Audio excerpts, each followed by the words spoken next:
अल्लाहुम्मा सल्लि अला सय्यिदिना व मौलाना मुहम्मदिन। टीपू सुल्तान की जयंती कई को मना रही, दूसरियां की कई को नहीं मना रही। एपीजे अब्दुल कलाम की जयंती कई, अरे एपीजे अब्दुल कलाम तो न्यूक्लियर बनाया, टीपू सुल्तान तो हिंदुस्तान बचाया। अहमक, तुझे इतना भी समझ में नहीं आता? जिस न्यूक्लियर को एपीजे अब्दुल कलाम अब बनाए हैं, उसका मादा और मुकद्दमा तो टीपू सुल्तान अपने दौर में बना दिए। उठाकर पढ़, उठाकर पढ़, उठाकर पढ़। सारी दुनिया में सबसे पहला तोप बनाने वाला टीपू सुल्तान था।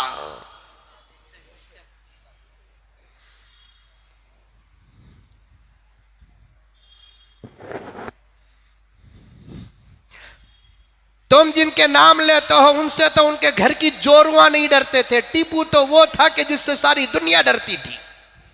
आज भी जा, तेरे पास कितना पैसा पड़ा है, सारी दुनिया झक मार सकता है। जा इंग्लिस्तान जा, वहां के म्यूजियम को जा, तेरे बड़ों की तस्वीर है कि सुल्तान की है पता चलेगा। तेरे बड़ों के कपड़े हैं कि सुल्तान के कपड़े अकीदत और डिस्प्ले को रखे गए पता चलेगा।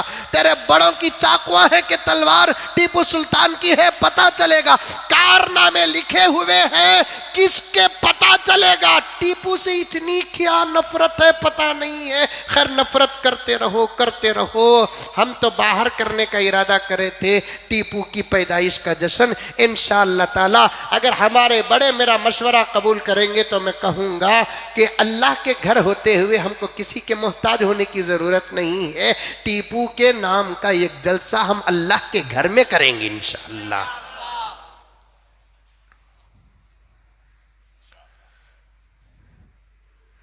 एपीजे अब्दुल कलाम का जयंती क्यों नहीं मनाते मुसलमान? एपीजे अब्दुल कलाम की जयंती क्यों नहीं मनाते मुसलमान? अजीब सवाल कर रहा है अहमक। तुझे कौन मिनिस्टर बनाया, कौन वोट डालिया, तू क्या एजुकेटेड है? I don't know. यहां बात चल रही है फ्रीडम फाइटर्स ऑफ इंडिया की। 1947 से पहले जिनकी खिदमतें, पसीना, खून बहा, उनकी बात चल रही है, ना कि 1947 के बाद के अच्छे लोगों की।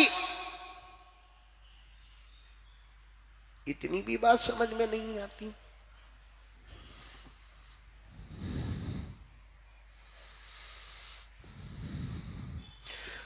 टीपू सुल्तान मंदिरों को तोड़कर ये बोलो, धोखा दे रहे हैं, पूरे मुल्क को धोखा दे रहे हैं तुम, पूरे मुल्क को, सेंट्रल से लेकर स्टेट तक। सिर्फ इन्हीं मसाइल के अलावा तुम्हारे झोलियों में और कोई मसाला है? तू अफसोस है तुम्हारी वजूद पर। हमें कोई फर्क नहीं पड़ता कि मुसलमान लीडर बने कि गैर मुस्लिम लीडर बने, हमें कोई फर्क नहीं पड़ता। सीएम मुसलमान बने कि गैर मुस्लिम बने, हमें कोई फर्क नहीं पड़ता। पीएम मुसलमान रहे कि गैर मुस्लिम रहे। हम चाहते क्या है कि ये मुल्क अच्छे तरीके से चले, बस उतना।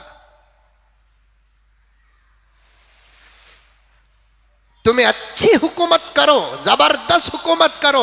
मस्जिद मंदिर का झगड़ा छोड़ो, हिजाब निकाब का झगड़ा छोड़ो, गाय बैल भैंस का झगड़ा छोड़ो। हिंदुओं को जमहूरियत ने जो हक दिया उसे दे दो, मुसलमानों को जमहूरियत ने जो हक दिया वो दे दो। बस तुम मुल्क को आगे बढ़ाओ, आगे बढ़ाओ। इंशाअल्लाह ताला अगर तुम्हारी राजनीति पर भरोसा आ गया तो हम तुमको भी वोट डालेंगे। हम ही क्या फर्क पड़ा? क्या हमारे बड़े लिखकर मरे क्या? कांग्रेस के साथी छन्ना कांग्रेस से हटे तो ईमान चले जाता बोले क्या?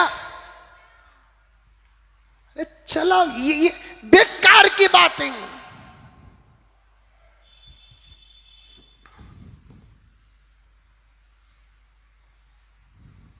सिर्फ यही टीपू सुल्तान शहीद रहमतुल्लाह अलैह, औरंगजेब रहमतुल्लाह अलैह मंदिरों को तोड़े, मस्जिदां बनाए। इतने बड़े मुल्क में वही एक जगह थी जो मस्जिद बनाने की, और दूसरी कोई जगह नहीं थी क्या? औरंगजेब रहमतुल्लाह अलैह को और टीपू सुल्तान शहीद रहमतुल्लाह अलैह को, अरे एक चीज तोड़कर वहां वही दूसरी चीज बनाते, कब? जबकि दूसरी जगह ना हो। पूरा रियासत कर्नाटक सुल्तान के कब्जे में था, पूरा मुल्क महान भारत औरंगजेब के कब्जे में था। क्या जरूरत थी मंदिर तोड़कर मस्जिद बनाने की? क्या बेवकूफ थे औरंगजेब रहमतुल्लाहि अलैह? अल-इयाज़ु बिल्लाह। व टीपू सुल्तान शहीद रहमतुल्लाह अलैह मंदिर को तोड़कर मस्जिद बनाने से पूरा मुल्क हिंदुस्तान मुसलमान बन जाएगा, ये दूर की भी सोच रही थी। अगर बनाना था तो हजरत औरंगजेब रहमतुल्लाह अलैह को डायरेक्ट कलमा पढ़ाकर मुसलमान बनाते।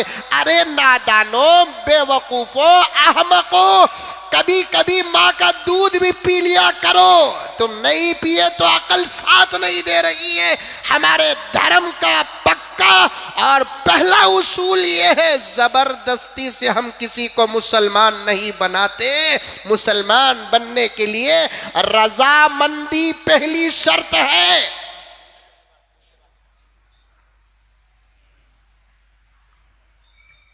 जबरदस्ती से अगर कलमा पढ़ाना इस्लाम और कुरान में होता तो तू भी मुसलमान होता, इसलिए कि तेरा परदादा अबू जहल हुजूर की तलवार देखकर कलमा पढ़ लेते। इस्लाम में नहीं। अजीब मेंटालिटी है, अजीब सोच है।